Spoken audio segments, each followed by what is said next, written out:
আসসালামু আলাইকুম সবাইকে মিষ্টি একটি সকালে শুভেচ্ছা, ফুলের শুভেচ্ছা। ফুল দেখাইতেছি আজকে শুরুতে। পুকুর পাড়ে একটা ফুল গাছ আছে, দেখলেন না? আমার রক্তের জবা ফুল গাছ। ওই ফুল গাছটা আমার একটা স্টুডেন্ট দিছিল, তিথি, ও হিন্দু ধর্মের। একটা গাছের ডাল দিয়েছিল, বলছে যে ম্যাডাম এটা লাগাইবেন, আপনার বাড়িতে অনেকগুলা ফুল ধরবে। আসলে এখন হচ্ছে মোটা তাজা হয়ে একদম প্রতিদিন অনেকগুলা ফুল ধরে। তা আমি সকাল সকাল কী করি, পুকুর পাড়ে গিয়ে ওই ফুলগুলা দেখি, দড়ি, প্রজাপতি বসে, এত সুন্দর লাগে। যদিও রক্ত জবা ফুলে অতটা ঘ্রাণ নাই, কিন্তু ভালোই লাগে দেখতে, না? আর রান্না করতে আসছি। আজকে কি রান্না করবো? 2 দিন মাংস খাওয়া হয়েছে, আর খামো না। আজকে সবজি খামো, মাছ খামো। তো হচ্ছে আনাজি কলা 2টা সিদ্ধ করে নিচ্ছি। সিদ্ধ করা ছাড়া আনাজি কলা খাওয়া যায় না, সিদ্ধ করতে হয়, এই জন্য ওগুলাতে কষ থাকে না। তো একটু হলুদ দিয়ে সিদ্ধ করে নিলাম। তারপর হচ্ছে চিতল মাছ রান্না করবো।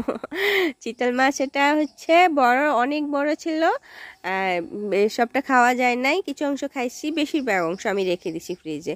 তো এখন হচ্ছে ভাবছি যে ভাজি করে আনাজি কলা দিয়ে রান্না করি। ঠিক আছে। আর এই যে আনাজি কলা দেখছেন সিদ্ধ করার পরে কতগুলো কষ বাইর হইতেছে। তারপর হচ্ছে মাছগুলো ভাজি করে নিচ্ছি।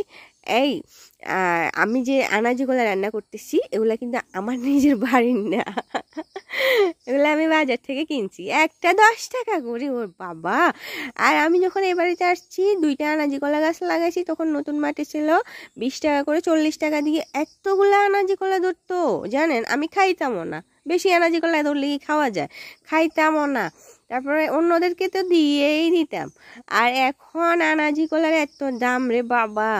আমার আনাজি কলা গাছ আছে বাড়িতে, অনেকগুলা গাছ আছে। হ্যাঁ, গাছ আছে বলতে আপনার ধরে না। কেন ধরে না? একটু বড় হয় না, ধরার সময় হইলে ওগুলা কি মাঝখান দিয়ে ভেঙে পড়ে যায়। হ্যাঁ, কি কালো কালো ফুটা হয়ে যায়, মনে হয় যেন একটা রোগ আছে আনাজি কলা গাছের। হ্যাঁ, বুঝি না এটা কি রোগ, মানে ধরার সময় হলে ভেঙে পড়ে যায়, যার জন্য আমাকে এখন বাজার থেকে কিনে খাইতে হয়েছে।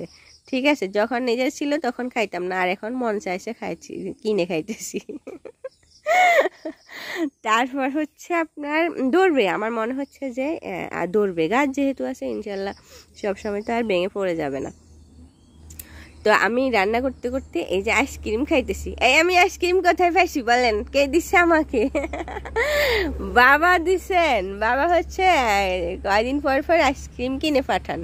তা এগুলা আমি রান্না করার সময় গরম লাগলে তখন খাই। কোন আইসক্রিম পাঠান, কাপ আইসক্রিম পাঠান, ডাঁটাওয়ালা আইসক্রিম পাঠান, চিপ পাঠান, অনেক কিছু পাঠান। তো রান্না করার সময় বসে বসে খাইতে ভালোই লাগে। হ্যাঁ, তারপর হচ্ছে আমার রান্না কিন্তু হয়ে আসছে। এই ঢাকনাটা তুলছি যে আনাজি কলার একটা ঘ্রাণ আসছে। হ্যাঁ, এই আনাজি কলার একটা কিন্তু ঘ্রাণ থাকে, দেখবেন রান্না করার পরে ভালোই একটা ঘ্রাণ থাকে। 2টা পটল ছিল ফ্রিজে, এই পটল বেশি দিন থাকে না, একদিনের বেশি 2 দিন হলে লাল লাল হয়ে যায়, যার কারণে হচ্ছে ওগুলো কলার সাথে দিয়ে দিচ্ছি। কলার স্বাদ কিন্তু নষ্ট হবে না। হ্যাঁ, ভালোই লাগে আনাজি কলা খাইতে। আমরা আনাজি কলা বলি, কার এলাকা কি বলে আমি জানি না। রান্নার কলা, সবজির কলা, আনাজি কলা, আমরা এগুলাই বলি। ঠিক আছে, রান্না শেষ। আজকে আর অন্য কোনো কিছু রান্না করবো না, শুধু মাছ আর কলা। ওকে, ভালো থাকবেন সবাই, আল্লাহ হাফেজ।